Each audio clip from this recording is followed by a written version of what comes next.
Carlos Monteiro era o tipo de homem que parecia ter sido moldado pelos deuses do sucesso. Aos 38 anos, exalava poder por onde passava.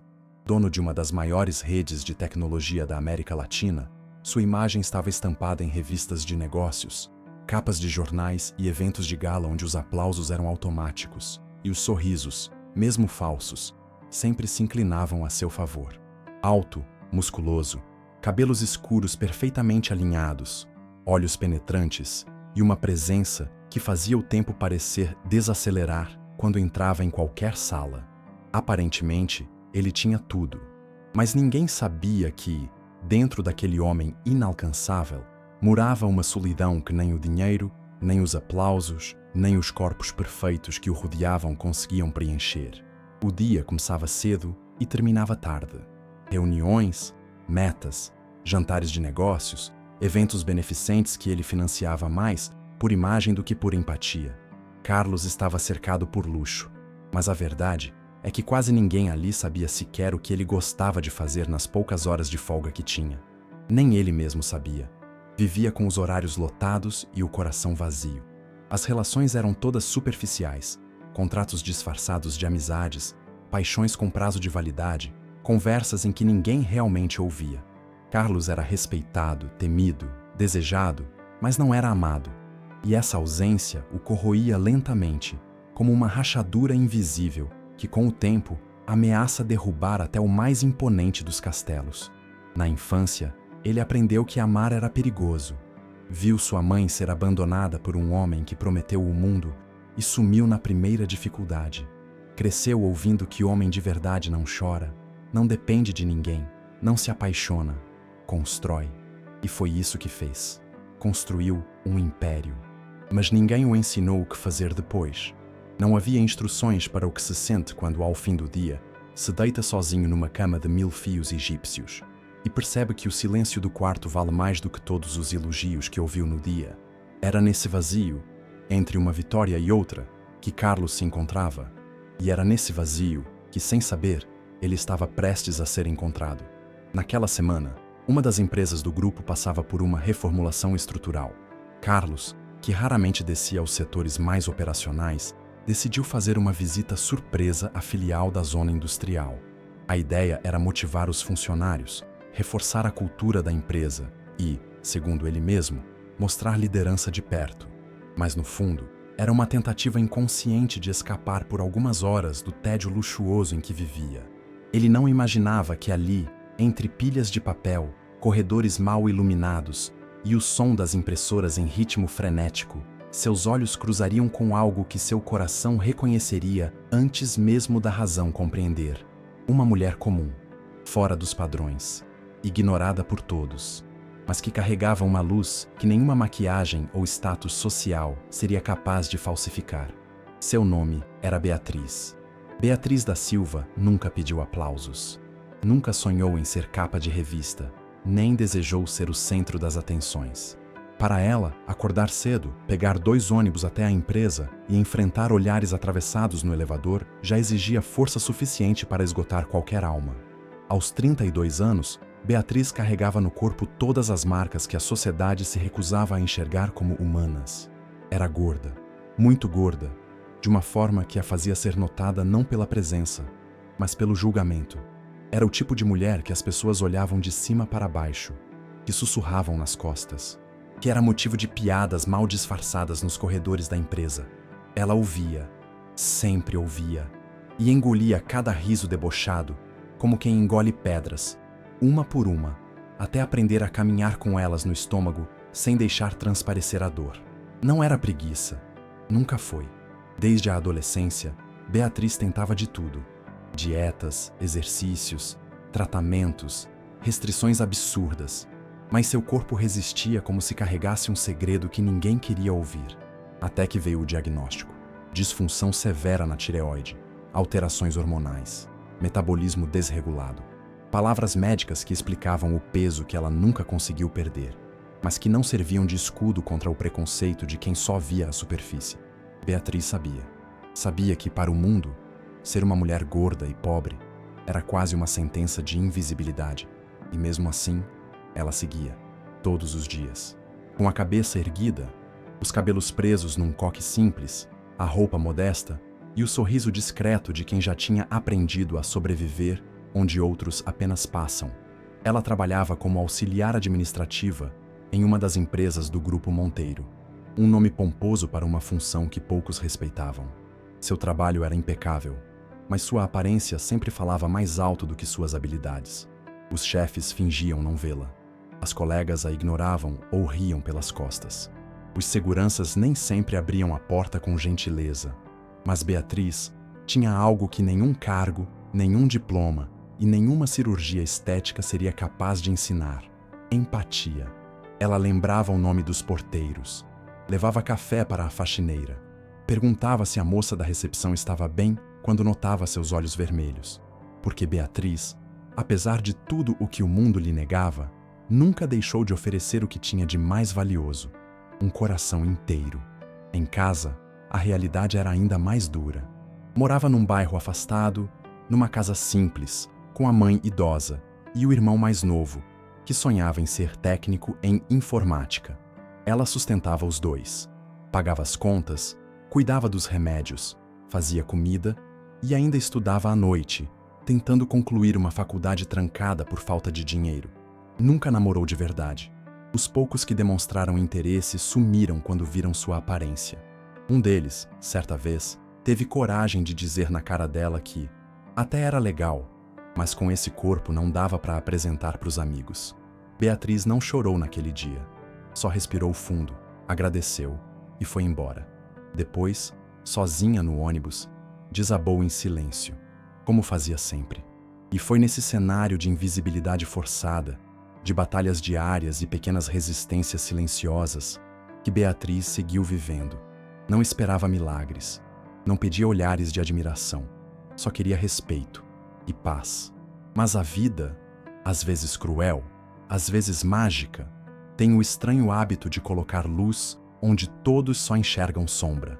E naquela manhã abafada, dentro do elevador da sede principal, ela nem imaginava que seus olhos cansados encontrariam, pela primeira vez, os olhos de um homem que jamais havia olhado para alguém como ela. Um homem que, até aquele momento, não sabia o que era enxergar de verdade. Beatriz da Silva nunca pediu aplausos. Nunca sonhou com riqueza, fama ou holofotes. Ela só queria viver em paz, pagar as contas em dia e, se possível, um dia, olhar no espelho sem sentir vergonha do que via. Aos 32 anos, carregava no corpo e na alma as marcas de uma luta silenciosa e diária contra o próprio reflexo. Desde a adolescência, ouvia sussurros, risadas disfarçadas e comentários cruéis que se escondiam por trás de um tom de brincadeira. Você tem um rosto bonito, pena que é gorda. Devia comer menos. Assim nunca vai arrumar ninguém. O mundo parecia determinado a convencê-la de que seu valor dependia da balança. E quando os exames finalmente revelaram um distúrbio hormonal grave, uma disfunção na tireoide que desregulava todo o metabolismo, ninguém se importou. A sociedade não queria explicações, queria resultados visuais. Beatriz trabalhava como auxiliar administrativa em uma das empresas menores do Grupo Monteiro. Cumpria jornadas extensas, ganhava pouco, almoçava marmita fria em 5 minutos e ainda sorria para quem a tratava como invisível. Era sempre a última a ser notada e a primeira a ser culpada por qualquer erro. Seu uniforme, sempre limpo e passado, não escondia as curvas que não cabiam nos padrões. O cabelo preso com pressa, a maquiagem simples e o olhar cansado pareciam dizer ao mundo: eu só quero sobreviver hoje. Mas mesmo com todas as dores, Beatriz nunca perdeu a gentileza. Era daquelas pessoas que lembravam do aniversário dos colegas, ofereciam ajuda sem serem solicitadas e sabiam exatamente quando alguém precisava de um café forte ou de um silêncio respeitoso. Ela morava em um pequeno apartamento de 2 cômodos no subúrbio, onde dividia as responsabilidades com a avó, Dona Irene, uma senhora viúva que a criou desde os 8 anos. A mãe de Beatriz havia morrido muito jovem e o pai desapareceu antes mesmo que a menina soubesse soletrar o nome dele. Desde cedo, a vida ensinou a Beatriz que nada viria fácil, que o amor era um privilégio raro, quase sempre negado às mulheres como ela, e que o mundo não tinha paciência para quem não era belo, magro ou influente. Mas em vez de se revoltar, ela escolheu ser gentil, porque no fundo, ainda acreditava que um coração bom valia mais que qualquer aparência. Mas havia dias em que até essa fé se desfazia. Dias em que ela chorava no banheiro da empresa, em silêncio, para não chamar atenção. Dias em que desejava desaparecer. Dias em que se perguntava se algum homem um dia seria capaz de enxergá-la além do corpo, além do peso, além dos estereótipos. Beatriz fingia estar bem, mas por dentro colecionava cicatrizes de palavras que ninguém via, de silêncios que doíam mais do que gritos. Ainda assim, cada manhã levantava da cama e se olhava no espelho com uma única promessa: hoje eu não vou me esconder. Foi em uma dessas manhãs que o improvável aconteceu. Ela estava digitando relatórios atrasados quando o boato se espalhou. O dono vem hoje. A maioria entrou em pânico, retocando maquiagem, ajeitando ternos, ensaiando sorrisos. Beatriz apenas endireitou a postura, ajustou o coque e continuou seu trabalho. Não fazia ideia de que naquele dia, o homem mais poderoso que já pisara naquele andar veria nela aquilo que ninguém mais havia enxergado. E seria justamente a mulher que todos tratavam como piada, que deixaria uma marca eterna no coração do homem que parecia ter tudo. A sede da Monteiro Global era uma torre de vidro no coração financeiro da cidade.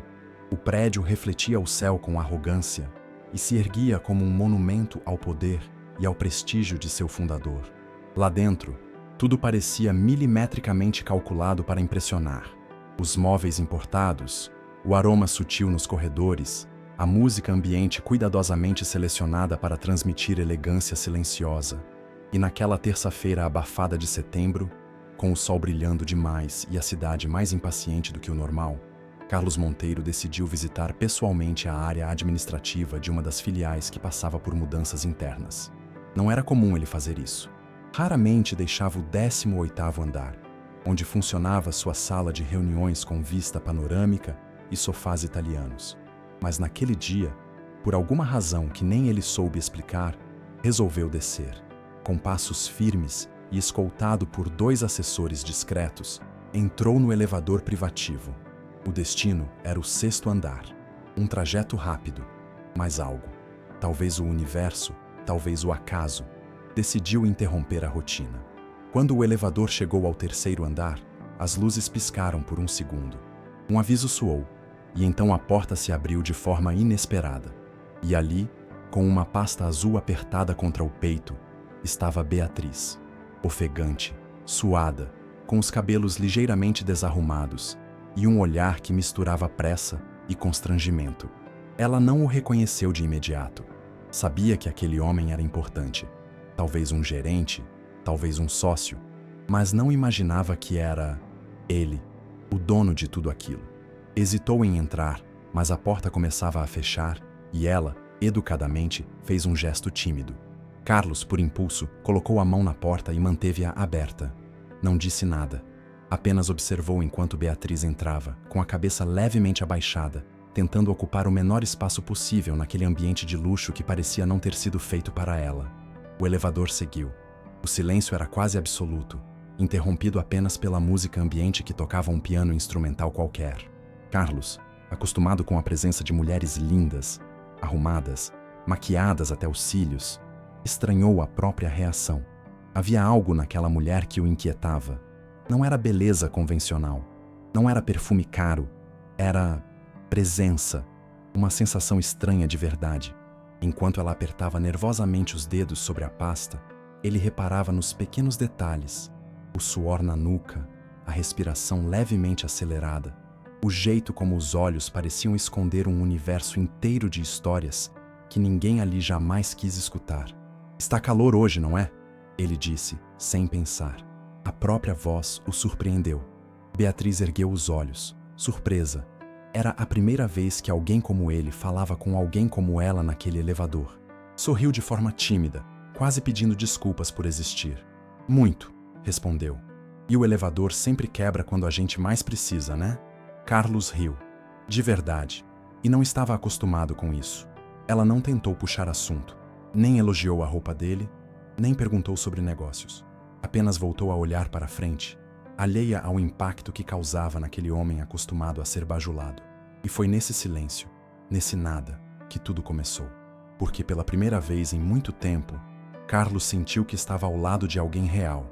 Alguém que não queria nada dele. Alguém que, sem sequer saber, o havia tocado num lugar que ninguém mais alcançava. O coração. Quando o elevador parou, ela agradeceu baixinho e saiu com passos apressados. Carlos ficou parado por um instante, sozinho. O mundo lá fora ainda era o mesmo, mas algo dentro dele havia mudado. A sede da Monteiro Global era uma torre de vidro que tocava o céu. Erguia-se no centro financeiro da cidade como um monumento ao sucesso, com seus elevadores panorâmicos, seus corredores revestidos em mármore e aquele silêncio elegante que só os lugares poderosos possuem. Ali dentro, tudo era pensado para impressionar, desde o aroma sutil no ar até o brilho nos sapatos dos executivos. Era um mundo onde a aparência era sinônimo de competência e onde gente como Beatriz não passava de um vulto periférico. Ela sabia disso e, por isso, evitava circular por ali. Mas naquela manhã, havia sido chamada para entregar pessoalmente um relatório assinado ao departamento jurídico, no 27º andar. Vestia sua melhor camisa, ainda que antiga. Usava um batom discreto e segurava a pasta com as duas mãos, como quem carrega o próprio coração entre papéis. Carlos também não costumava andar por ali. Sua rotina se resumia a helicópteros, coberturas de hotéis, reuniões internacionais e o escritório privado no último andar, inacessível para quase todos. Mas naquela manhã, por capricho do destino ou cansaço de sua própria agenda, decidiu descer ao setor jurídico pessoalmente para revisar uma cláusula contratual que julgava sensível demais para ser tratada por subordinados. Dispensou seguranças, dispensou assistentes, desceu sozinho e entrou no elevador do lado leste com os olhos fixos no celular, vestindo um terno azul marinho sob medida, com a gravata levemente afrouxada e um cansaço que transparecia até no suspiro. Beatriz já estava ali, de canto, tentando se fazer menor do que era. Quando a porta se abriu e ela o viu entrando, sentiu o coração congelar. Reconheceu-o na hora. Carlos Monteiro, o dono de tudo, o homem das capas de revista, o inalcançável. Instintivamente, baixou os olhos e encostou-se à parede do fundo. Não queria atrapalhar, não queria ser notada. Mas Carlos, ao entrar, levantou os olhos por um breve segundo e parou. Houve um instante, um silêncio, um olhar. Não foi desejo, não foi paixão. Foi. Ele a viu, surpresa. E por algum motivo inexplicável, não conseguiu desviar o olhar tão rápido quanto costumava. Havia algo nela, talvez o modo como segurava a pasta, como tentava desaparecer, ou como os olhos carregavam um brilho triste e digno ao mesmo tempo. Carlos percebeu uma presença verdadeira, uma humanidade crua, algo que não via havia anos. Seu corpo reagiu antes da mente compreender. Sentiu o peito pesar, o tempo desacelerar e o mundo, por alguns segundos, parecer menos automático. "Está indo para o 27º?" Ele perguntou, com um leve sorriso educado. Beatriz quase não acreditou. Assentiu com a cabeça, sem conseguir falar. "Eu também", disse ele, apertando o botão com suavidade. E o elevador subiu, lento, como se soubesse que algo precisava acontecer ali dentro. Carlos olhou de novo. Reparou na camisa simples, no cabelo preso com pressa, nas mãos trêmulas, nos olhos grandes e assustados. Não era bela, nos padrões que ele conhecia, mas havia algo, uma força que não combinava com a fragilidade aparente, um silêncio cheio de histórias não contadas, e isso o intrigou. Como alguém tão invisível podia carregar tanta presença? Beatriz manteve os olhos no chão, mas sentia o coração martelar nas costelas. Estava sendo vista, não como estatística, não como sombra, mas como alguém, e isso a desnorteava. O elevador parou.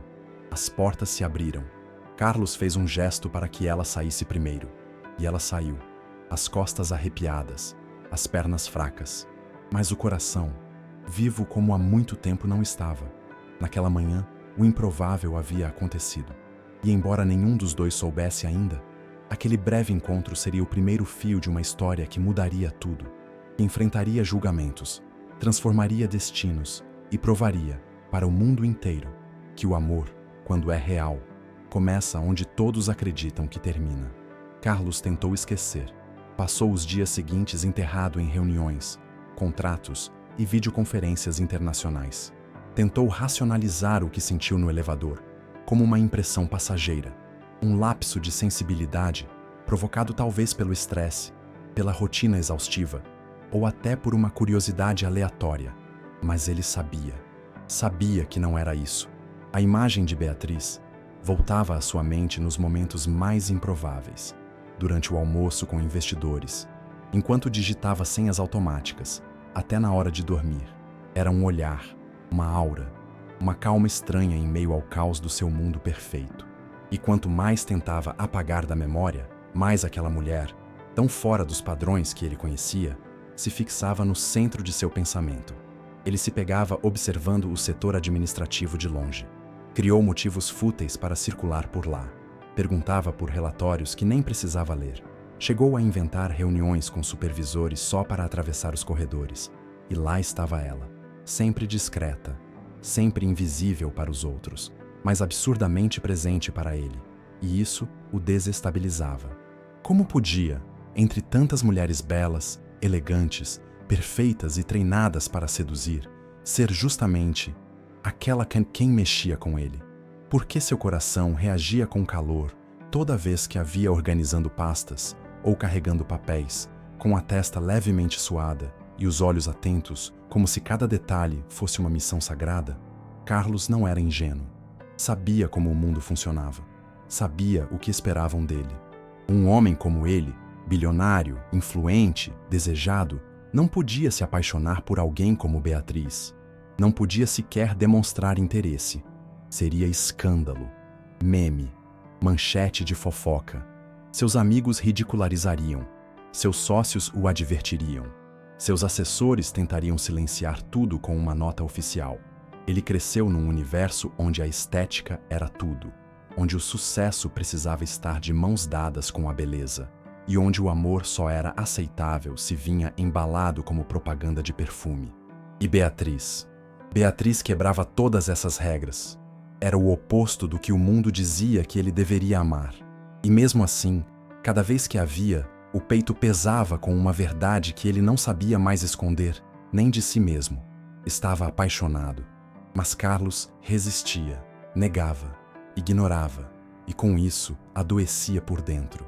Começou a perder o apetite, dormia mal, sentia raiva sem motivo, irritava-se com bobagens. E o pior, começou a se sentir covarde, porque no fundo, sabia que o que o prendia não era ela, era sendo o medo. Medo do julgamento, medo de quebrar a própria imagem, medo de parecer fraco por amar alguém que o mundo não considerava digna de ser amada. Certa tarde, ele a viu sendo destratada por uma gerente. Beatriz havia cometido um pequeno erro num formulário. A mulher gritou com ela na frente de todos, zombou de sua aparência, e Beatriz, visivelmente humilhada, apenas baixou os olhos e pediu desculpas. Carlos assistiu de longe. O sangue ferveu. Sentiu vontade de intervir, de protegê-la, de tomar aquela mulher nos braços e dizer ao mundo que ali estava alguém muito maior do que qualquer padrão, qualquer status, qualquer convenção. Mas não fez nada. Apenas apertou os punhos no bolso e virou as costas. E naquele dia, quando se trancou no escritório e fitou o próprio reflexo na parede de vidro, não reconheceu o homem que via. Era o começo da ruína do império que ele mesmo havia criado. Porque para Carlos já não adiantava ter tudo, se o que ele realmente queria estava sendo sufocado pela vergonha.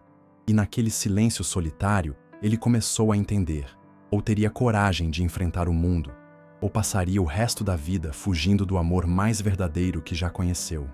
Beatriz percebeu primeiro nos olhares, nos cruzamentos de caminhos pelos corredores, nos breves segundos em que, ao levantar a cabeça, encontrava os olhos de Carlos fixos nela e desviando rápido, como se estivesse cometendo um erro imperdoável. Sentiu também na maneira como ele apareceu 2 vezes seguidas no mesmo setor onde ela trabalhava, sem motivo claro. Ele, que nunca pisava ali. Ele, que pertencia a outro mundo. Um mundo de tapetes vermelhos e jantares a R$1.000 o prato. Ela não entendia. Não se permitia entender.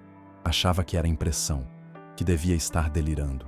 E talvez ele estivesse olhando para a parede atrás dela. Mas o coração já sabia. O comportamento dele começou a despertar comentários. Primeiro tímidos, depois mais abertos. Alguns colegas riam, maldosos. Já viu como o chefão anda te olhando? Diziam com escárnio. Cuidado, hein? Vai que ele te contrata como mascote da empresa. E riam. Riam como crianças más, sem saber que cada risada era uma facada. Beatriz tentava rir junto, fingir que não se importava, mas por dentro sentia-se exposta, confusa, invadida por um sentimento que não sabia se podia ou devia existir. Carlos, por sua vez, travava uma batalha interna. Já não conseguia esconder. As mãos tremiam quando a via. A voz falhava quando perguntava algo direto a ela. E o pior, a vontade de se aproximar crescia a cada dia, mesmo que a razão gritasse que não podia, que não devia, que seria loucura. Mas não era mais possível negar. Estava apaixonado, de verdade, como nunca estivera antes. E isso o enfraquecia de um jeito que nenhuma crise financeira, nenhuma ameaça jurídica, nenhum inimigo de mercado jamais havia conseguido. Beatriz começou a sonhar com ele, a imaginar diálogos, a esperar por encontros casuais no elevador, a cuidar mais do cabelo, da roupa, da postura. Mas junto com esse florescimento vinha o medo. Um medo brutal de ser usada, ridicularizada, enganada. Porque ela sabia o que era o mundo lá fora. Sabia como as pessoas viam mulheres como ela. Sabia que, na cabeça da maioria, seu corpo não era digno de ser amado. Era motivo de piada, fetiche, ou, pior, caridade. E o mundo não perdoa o que não entende. Começaram a circular boatos. Um estagiário jurou ter visto Carlos esperando ela sair do trabalho. Uma supervisora disse que os dois haviam sido vistos conversando no refeitório. As pessoas inventavam histórias, aumentavam os fatos, distorciam tudo com crueldade. E Beatriz, que por tanto tempo tentou passar despercebida, viu-se no centro de uma tempestade. Era chamada de a gorda do patrão, a futura amante do chefe, a coitada que achou que ia ser Cinderela. E Carlos permanecia em silêncio. Um silêncio que doía mais que qualquer palavra. Mas apesar de tudo, da vergonha, da dúvida, do medo, havia um sentimento que crescia ali, disfarçado nos gestos pequenos, nos olhares rápidos, nos acenos tímidos. Um sentimento que não pedia permissão, que não obedecia à lógica, que não se importava com a forma, com o status, com o peso ou com os sorrisos falsos de quem se achava superior. Era um amor que nascia no impossível. E como todo amor verdadeiro, estava disposto a enfrentar o mundo, mesmo que em silêncio. Beatriz começou a notar, primeiro com dúvida, depois com inquietação e por fim com o coração acelerado por algo que ela não conseguia nomear. Carlos Monteiro. Sim, aquele. Carlos Monteiro. Passava-se a aparecer com mais frequência no andar em que ela trabalhava. No início, ela acreditou ser coincidência, mas coincidências demais se tornam suspeitas. Ele, que sempre habitava os andares altos, agora surgia no setor jurídico com um copo de café na mão e olhos que, mesmo disfarçados, pareciam procurá-la no meio de tanta gente que fingia que ela não existia. E era nos segundos em que os olhares se cruzavam, mesmo que de relance, que Beatriz sentia o chão tremer. Ela, que nunca acreditou merecer esse tipo de atenção, tentou afastar o pensamento. Talvez estivesse imaginando coisas. Talvez fosse carência, ilusão, fantasia.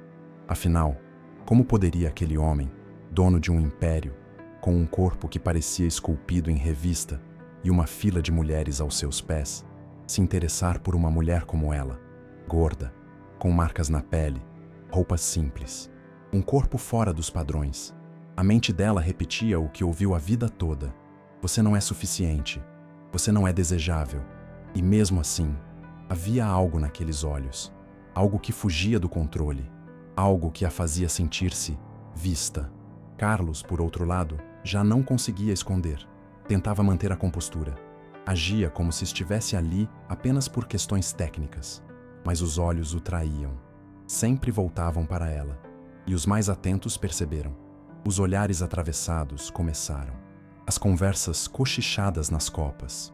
Os risinhos disfarçados de comentários neutros. A inveja de alguns.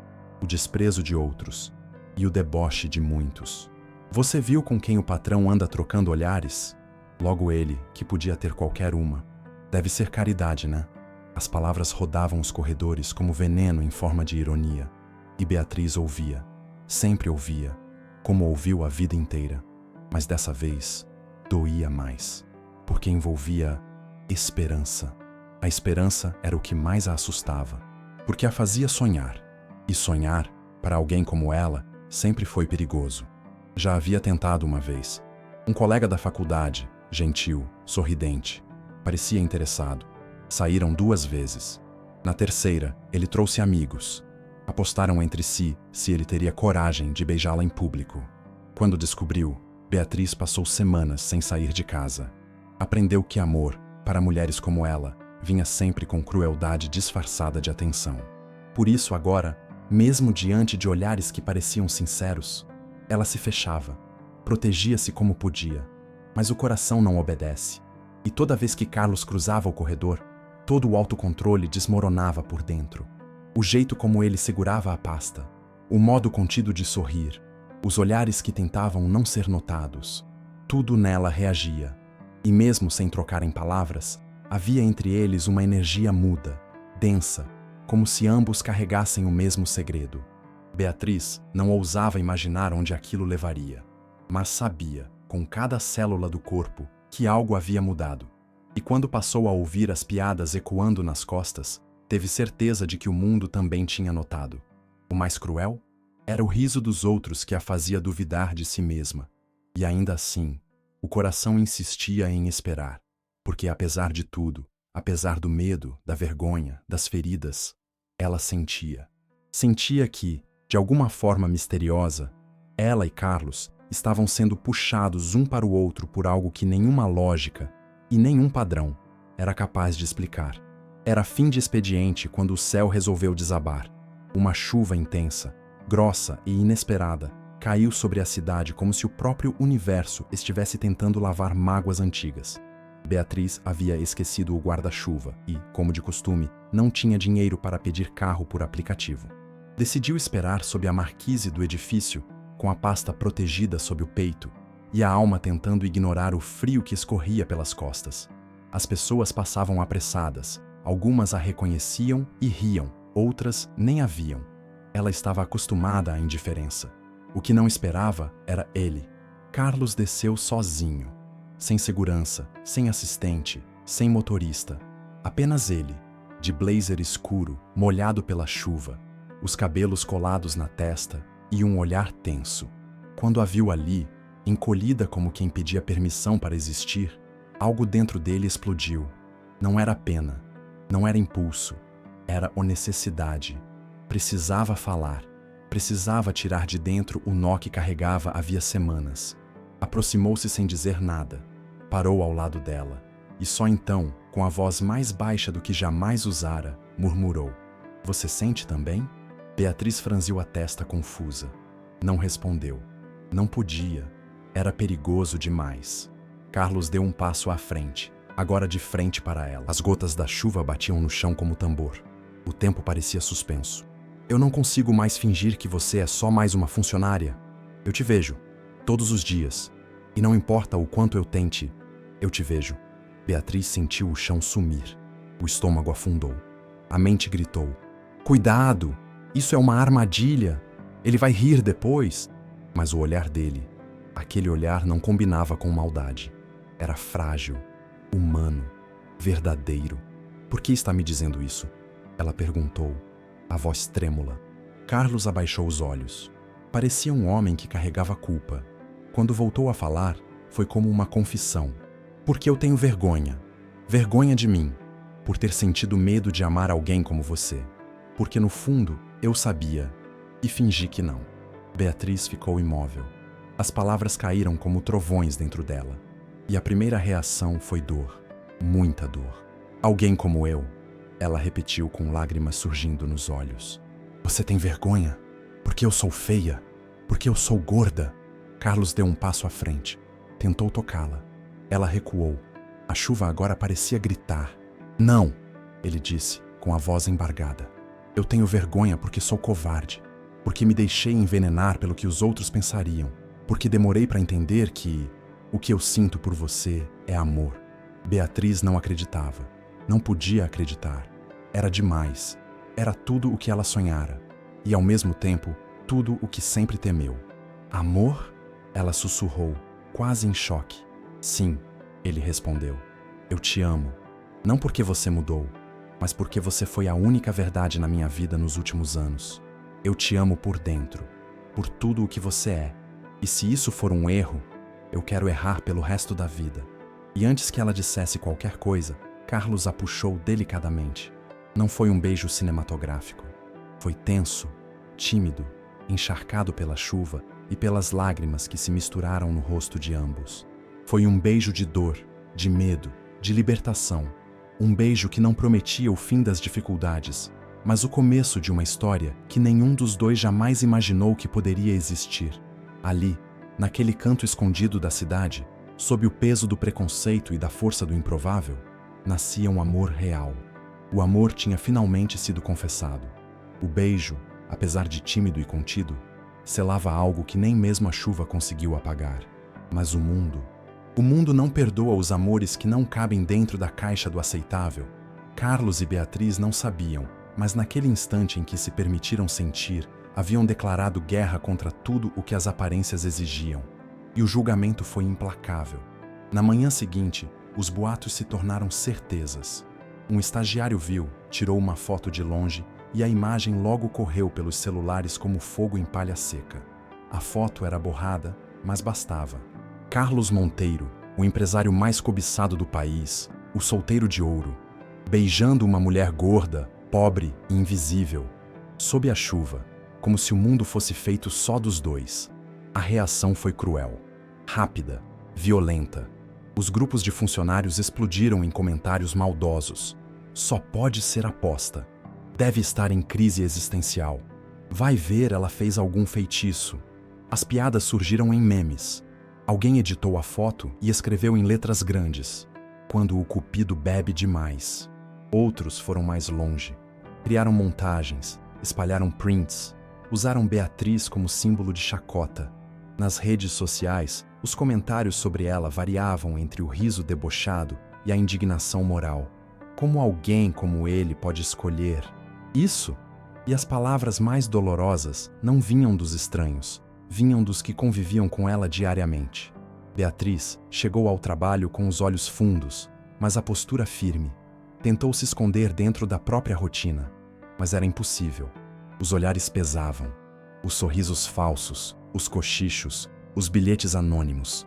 Tudo dizia a mesma coisa: você não pertence a ele. E a cada passo no corredor, sentia como se o mundo inteiro a empurrasse de volta para a escuridão de onde tentava sair. Carlos também foi atacado, só que de outro jeito, mais sutil, mais venenoso. Os sócios pediram uma reunião. Os amigos mandaram mensagens preocupadas. As colunistas sociais que o elogiavam começaram a insinuar instabilidade emocional. Talvez seja depressão. Talvez esteja surtando. Disseram que ele estava colocando a imagem da empresa em risco, que relacionamentos com funcionários quebravam o código de ética, que precisava manter as aparências. Carlos ouviu tudo em silêncio, mas pela primeira vez, não cedeu. Ele não negou, não escondeu. E quando o diretor de imagem sugeriu uma nota oficial dizendo que foi apenas uma gentileza mal interpretada, Carlos se levantou da mesa, olhou nos olhos de todos e disse, com a calma de quem tem convicção: eu estou apaixonado. E se isso for um escândalo, então que escândalo bonito de se viver. Beatriz, porém, sentia as rachaduras por dentro. Tinha medo, vergonha, não de estar com ele, mas de ser o motivo das ofensas que ele recebia. Sentia-se culpada por ser diferente, por ser quem era.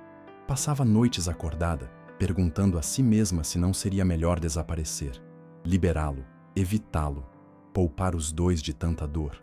Mas, no fundo, algo a impedia, porque entre tantos olhares que a desprezavam, havia um olhar que a amava sem reservas.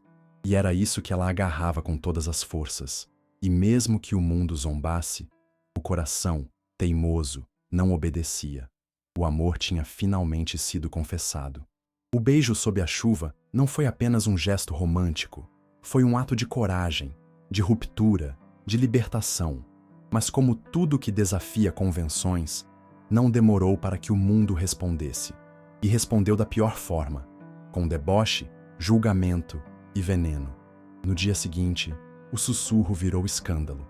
A notícia, mesmo sem ter sido publicada, se espalhou como fogo em palha seca.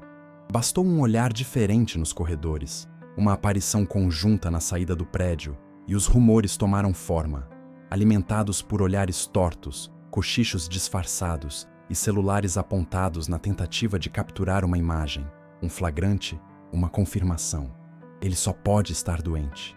Deve ter perdido uma aposta. É algum tipo de caridade, com certeza. As mulheres lindas que ele tinha. E agora isso? Beatriz virou manchete viva de uma história não autorizada. Não havia uma sala em que seu nome não fosse citado com desprezo ou riso. As piadas vinham disfarçadas de comentários inocentes. Os apelidos cruéis surgiam com rapidez. A nova primeira-dama do peso pesado. A Shrek da Monteiro Global. A Bela e a Fera, invertidos.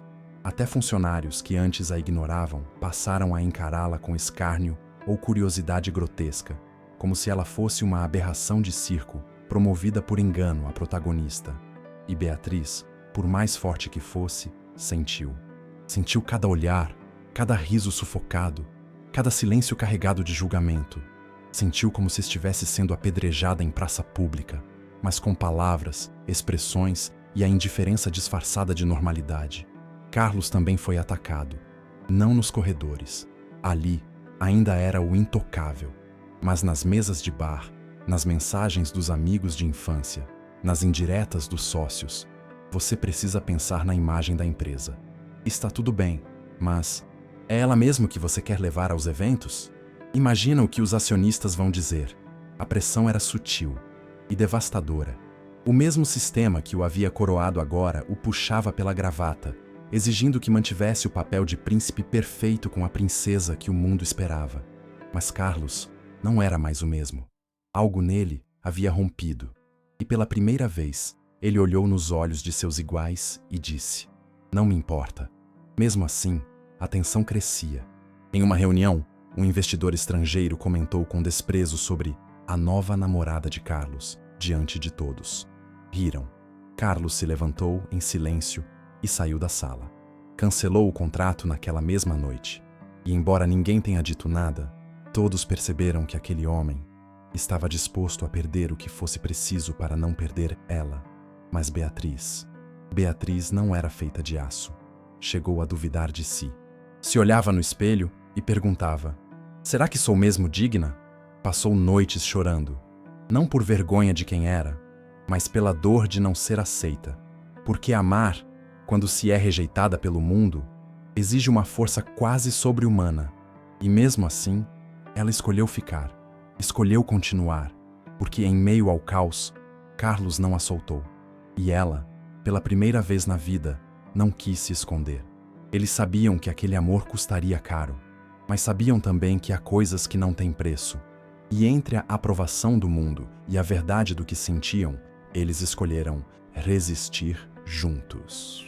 O escândalo não passou, não diminuiu, não foi esquecido com o tempo. Pelo contrário, a cada semana, um novo comentário surgia, uma nova piada circulava, uma nova humilhação pública era sussurrada nos bastidores da Monteiro Global. O romance entre Carlos e Beatriz, que poderia ter sido apenas mais uma história entre tantas, virou obsessão coletiva, mas não por causa do amor, e sim por causa do choque. Porque ninguém aceitava a ideia de que um homem como ele pudesse ter escolhido uma mulher como ela. Carlos tentava resistir. No início, ignorava. Enfrentava os comentários com silêncio ou desprezo. Apoiava Beatriz com gestos discretos, mensagens fora de hora, convites para almoços escondidos no restaurante do subsolo da sede. Dizia que tudo passaria, que era só um momento. Mas a verdade é que o peso começou a vencê-lo. E não era o peso do amor, era o peso do mundo, das cobranças, das manchetes maliciosas, dos convites que começaram a sumir, dos olhares decepcionados dos sócios, das campanhas publicitárias que exigiam discrição. Carlos começou a se calar, a se ausentar, a se esconder atrás da rotina, dos compromissos, das reuniões internacionais.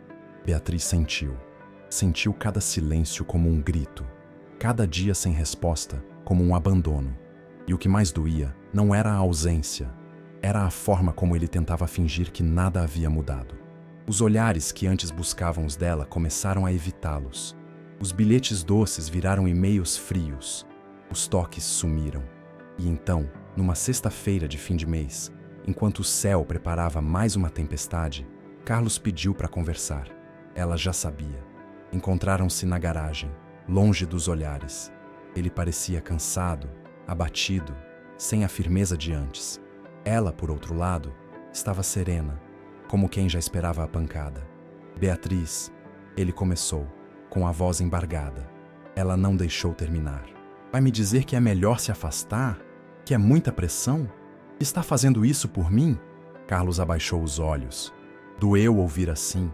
Doeu saber que ela sabia. Doeu não poder dizer que era mentira. Eu não sou forte como pensei que era. Ele confessou, a voz trêmula. Achei que conseguiria enfrentar tudo. Mas estão me destruindo por dentro. Beatriz mordeu o lábio, lutando contra as lágrimas. E me destruir por fora vai resolver o quê? Silêncio. E você me disse que me amava. Ela sussurrou. Estava disposto a perder tudo, lembra? Eu lembro. Ele respondeu. E ainda amo. Mas talvez te amar seja o erro mais imperdoável que meu mundo não pode aceitar. Ela sorriu. Um sorriso de dor. Como quem já foi deixada antes. Como quem já sabia que, no fundo, ninguém fica. Não é o seu mundo que não me aceita, Carlos. É você. Ele tentou segurar sua mão, mas ela recuou. Vá embora. Some da minha vida. Me deixa voltar a ser invisível. Pelo menos invisível. Dói menos. E ele foi. Saiu pela garagem, sem olhar para trás. Entrou no carro. Partiu. Beatriz ficou ali, sozinha, debaixo de uma estrutura de concreto onde só o som dos motores e da chuva acompanhavam o silêncio mais cruel de sua vida. Ela não gritou, não chorou, não correu atrás, porque quem ama de verdade não mendiga presença. Beatriz passou os dias seguintes no modo sobrevivência. Acordava, se arrumava, ia ao trabalho, sorria quando era necessário, cumpria suas tarefas com precisão cirúrgica e voltava para casa onde sozinha desmoronava em silêncio. Não culpava Carlos. Não mais. Já conhecia a fragilidade dos homens diante do peso das expectativas. Mas ainda assim, sangrava. Sangrava por dentro.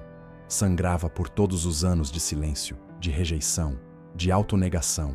Sangrava por tudo o que engoliu para não incomodar, para não assustar, para não ser demais. Era um cansaço que não vinha do corpo, vinha da alma. Certa tarde, em meio a um mal-estar insistente e um desmaio repentino no banheiro da empresa, foi levada ao hospital por uma colega que ainda preservava resquícios de humanidade. Foi atendida por uma médica endocrinologista que a olhou com seriedade, pediu exames detalhados e fez algo que ninguém fazia há muito tempo. Escutou. Escutou sua história, suas dores, suas tentativas, suas falhas e suas lutas. Olhou para ela não como um peso, mas como uma mulher viva, uma mulher ferida, uma mulher com um corpo pedindo ajuda, não julgamento. Dias depois, vieram os resultados, e com eles, a verdade. Hipotireoidismo avançado, síndrome metabólica e resistência insulínica grave. O corpo de Beatriz, por anos, havia travado uma guerra silenciosa contra si mesmo. A culpa que ela carregava por ser assim não era dela. Nunca foi. O metabolismo estava desregulado, os hormônios em colapso, e nenhuma dieta restritiva ou exercício violento poderia mudar isso enquanto o problema interno não fosse tratado. Beatriz ouviu tudo com lágrimas nos olhos, mas não de tristeza, de alívio.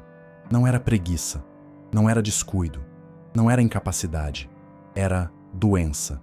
E essa descoberta foi como um portal, um grito contido por anos que, enfim, encontrou sua voz.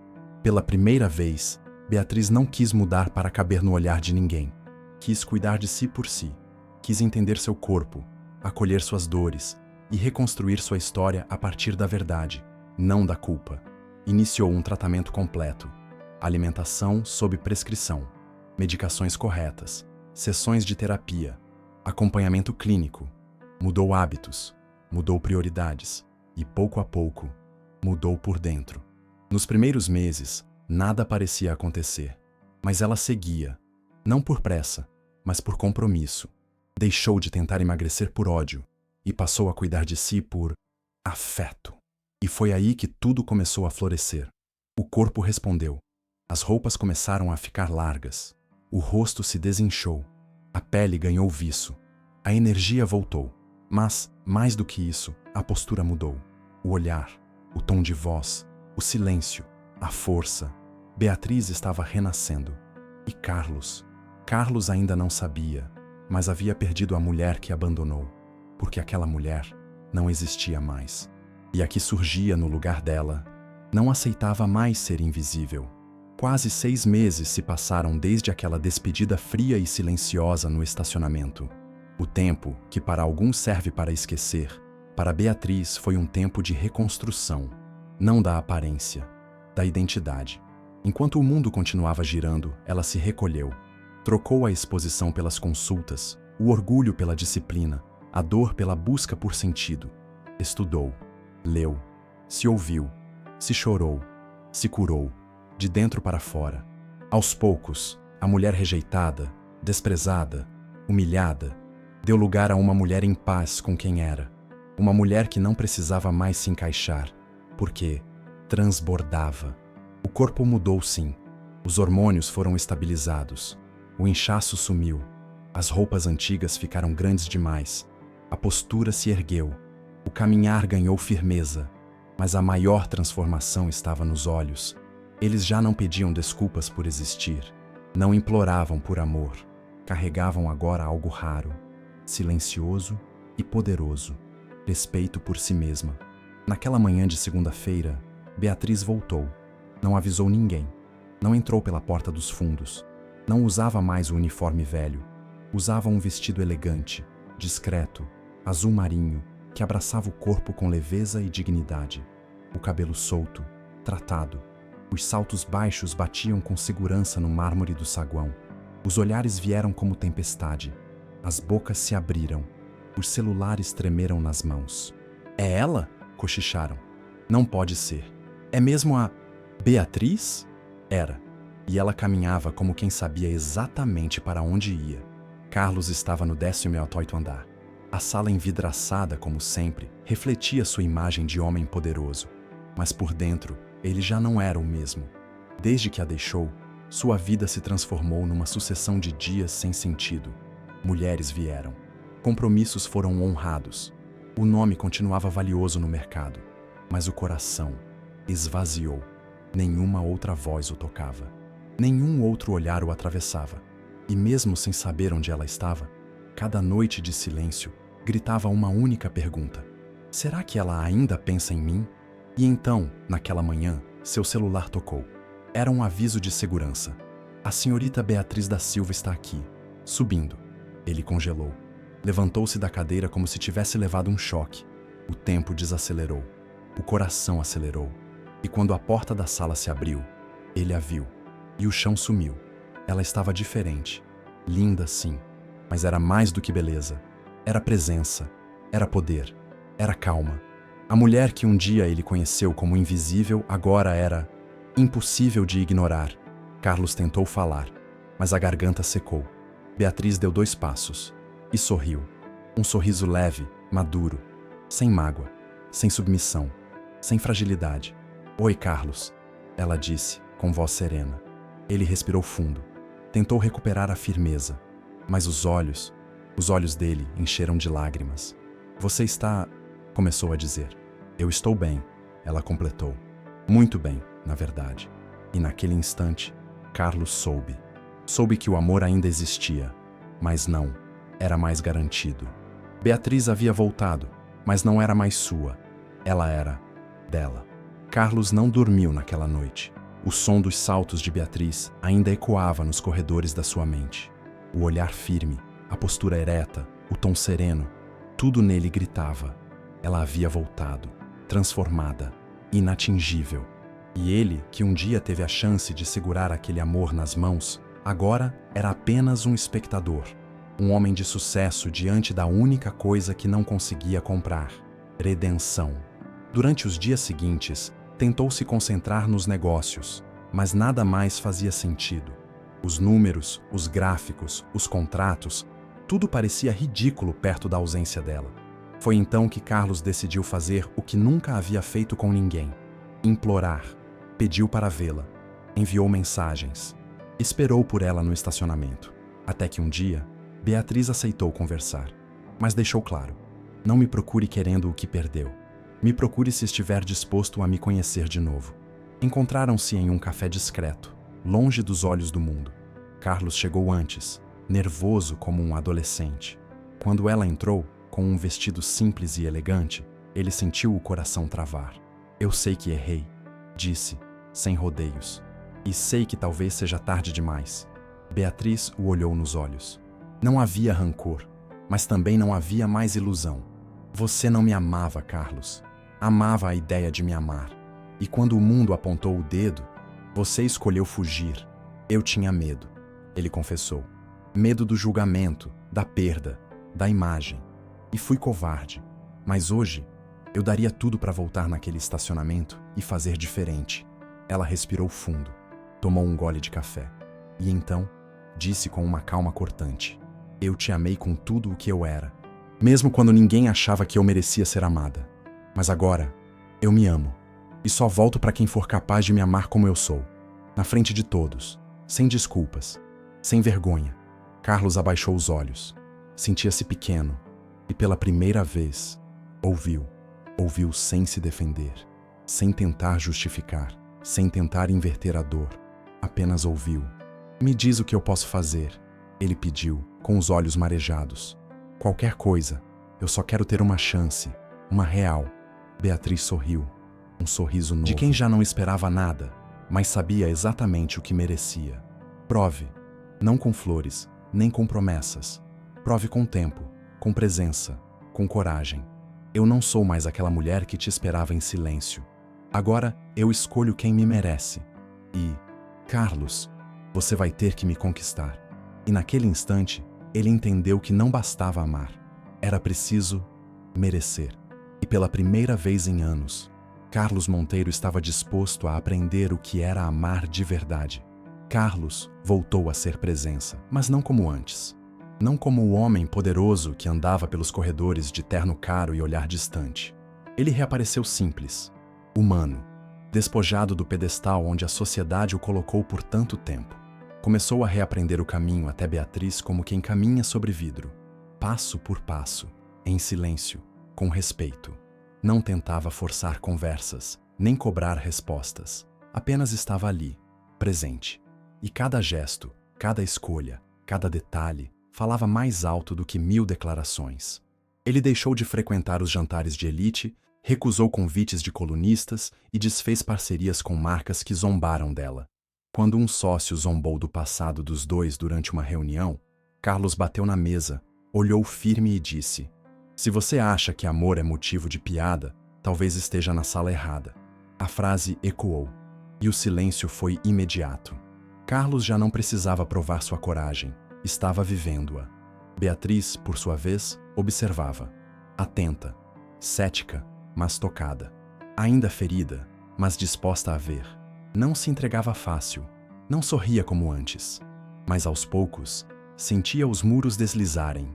Ele a acompanhava em eventos pequenos. Conheceu Dona Irene, sentou-se na sala simples da casa dela e ouviu histórias antigas, com humildade e lágrimas nos olhos.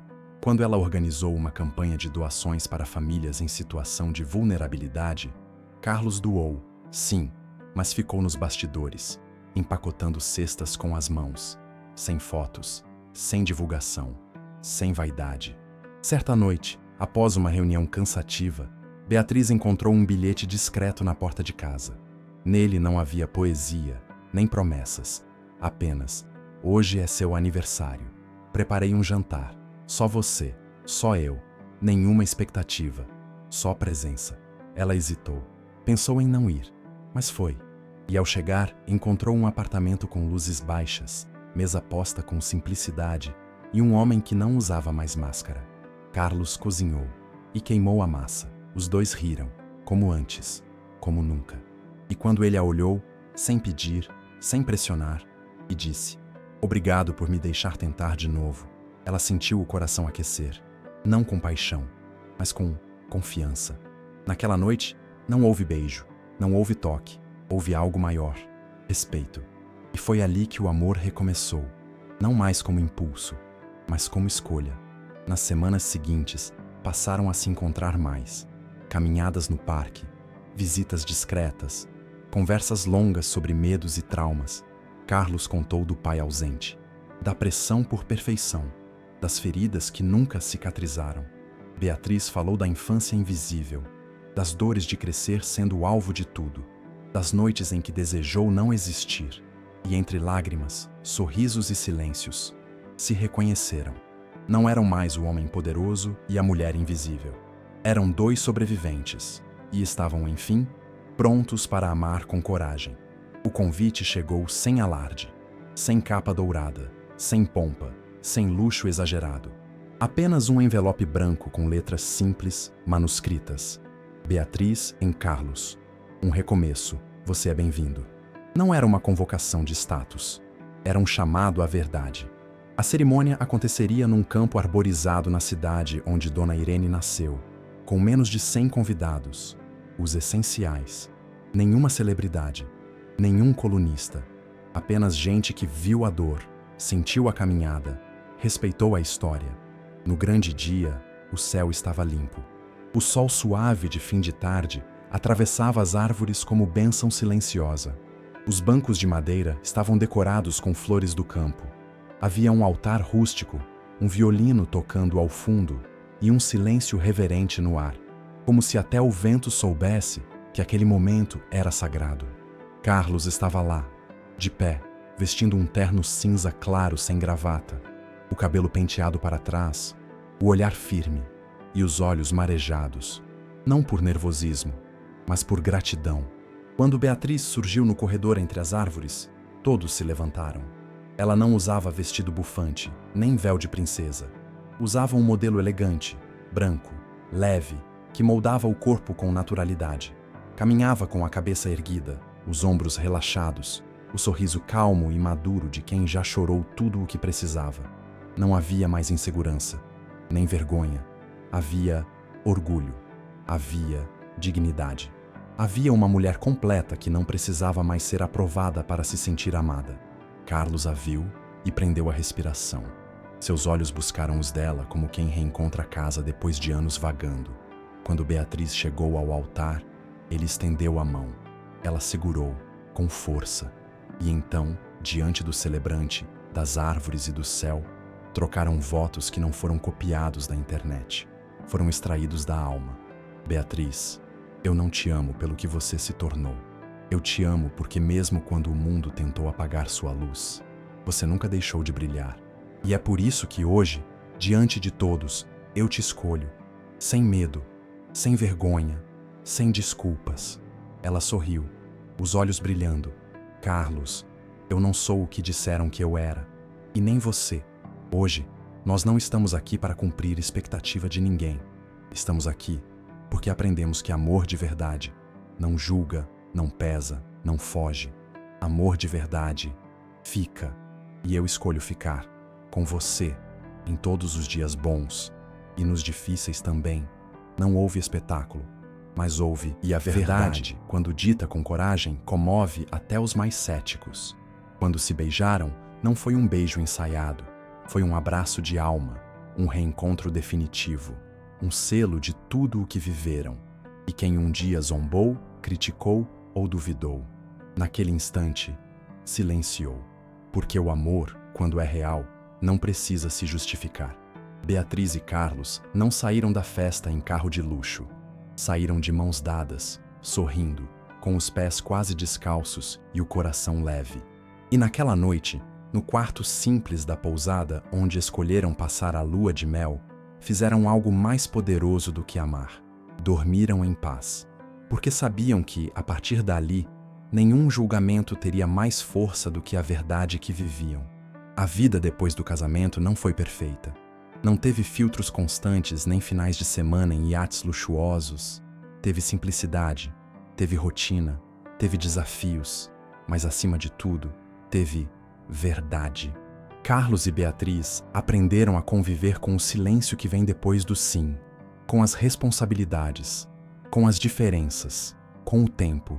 E foi nesse cotidiano, entre risos à mesa, contas pagas juntos, roupas lavadas ao som de música baixa, que o amor cresceu, não mais como chama impulsiva, mas como brasa constante. Meses depois, veio a notícia. Beatriz estava grávida, e não de um, mas de 2. Gêmeos. A revelação aconteceu numa consulta médica comum, seguida de lágrimas, risos e um abraço demorado no corredor da clínica. Carlos chorou. Beatriz também. Choraram por tudo o que viveram, por tudo o que resistiram e por tudo o que agora começavam a construir com as próprias mãos. A gestação não foi fácil. Teve enjoo, tonturas, crises de medo, mas também teve mãos dadas nas madrugadas, leituras sobre paternidade, carinho nos pés, sopas improvisadas e orações silenciosas. Quando os gêmeos nasceram, um menino e uma menina, o tempo parou.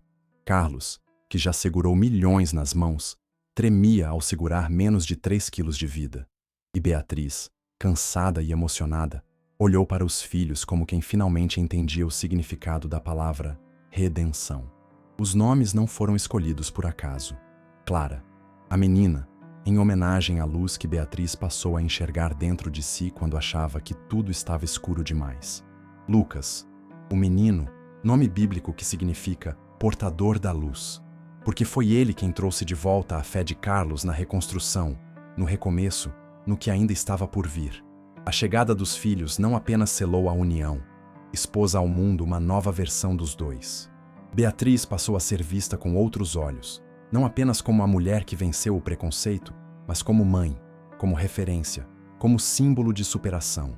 Carlos assumiu um novo papel, o do homem que teve tudo, perdeu o essencial e aprendeu a reconquistar com humildade. Criaram os filhos juntos, longe dos holofotes. Escolheram uma escola pequena, sem ostentação. Levaram Clara e Lucas para brincar em praças, caminhar em feiras de bairro, visitar os avós. Mostraram que é possível amar com simplicidade, que presença vale mais que presente, que uma família não precisa parecer capa de revista, precisa apenas ser real. As redes sociais um dia descobriram. A história viralizou. Milhares de mulheres escreveram dizendo: "Me vi nela." E homens confessaram: "Aprendi com ele." Carlos e Beatriz nunca buscaram fama, mas se tornaram símbolo. Não por glamour, mas por representar o que quase ninguém tem coragem de viver. Um amor que não pede desculpas por existir. E nos aniversários dos gêmeos, quando a casa se enche de risos, cores e pequenos caos infantis, Carlos costuma olhar para Beatriz, com o mesmo brilho no olhar de antes, e repetir baixinho, só para ela ouvir: "Se eu soubesse que perder você me ensinaria a merecê-la, teria errado antes." E ela, com um sorriso que ainda guarda cicatrizes, responde: "Ainda bem que errou. Mas melhor ainda é que voltou." Os anos passaram. Os cabelos de Carlos começaram a perder a cor. As marcas do tempo surgiram no rosto de Beatriz, e os gêmeos cresceram, rápidos demais. Mas, entre as fotos nos porta-retratos e os brinquedos espalhados pela casa, havia algo que o tempo não tocava: o amor. Não aquele amor fantasioso de conto de fadas, mas o amor que nasceu na lama, sobreviveu à vergonha, atravessou o preconceito e se tornou raiz. Beatriz, agora formada em psicologia, abriu uma instituição voltada ao acolhimento de mulheres que sofrem com distúrbios hormonais, obesidade e depressão. Deu voz a quem sempre foi silenciada. Contou sua história em palestras, documentários, entrevistas. Não para ser admirada, mas para que outras se reconhecessem. Recebia cartas, abraços, olhares marejados de mulheres que por anos acharam que jamais seriam amadas por quem eram. E Beatriz dizia, sempre com firmeza: Ame-se antes que esperem que você se esconda. Carlos, por sua vez, deixou de ser apenas empresário. Escreveu um livro, não sobre finanças, mas sobre amor, sobre falhas, sobre o homem que ele foi e o que precisou perder para se tornar quem é. O livro virou best-seller, mas o que mais o emocionou foi o depoimento de um pai que, após ler sua história, decidiu voltar para casa e pedir perdão à esposa por ter vergonha do corpo dela após a maternidade. Carlos sabia naquele momento que sua história tinha valido a pena. E num fim de tarde qualquer, de mãos dadas na varanda de casa, vendo Clara pintar e Lucas montar robôs com pedaços de sucata, os dois trocaram um olhar silencioso que dizia tudo. Nós conseguimos. Não porque venceram o mundo, mas porque não deixaram o mundo vencê-los. Beatriz encostou a cabeça no ombro de Carlos. Ele a abraçou. Você ainda lembra do dia que me beijou na chuva? Ela perguntou, com um meio sorriso. Lembro, ele disse. Foi o dia em que eu caí, mas também o dia em que comecei a aprender a levantar. Ela riu baixinho. Ele beijou sua testa. E juntos, em silêncio, saborearam a única vitória que realmente importava, a de terem permanecido. Porque o amor verdadeiro não se explica. Ele acontece, resiste e transforma.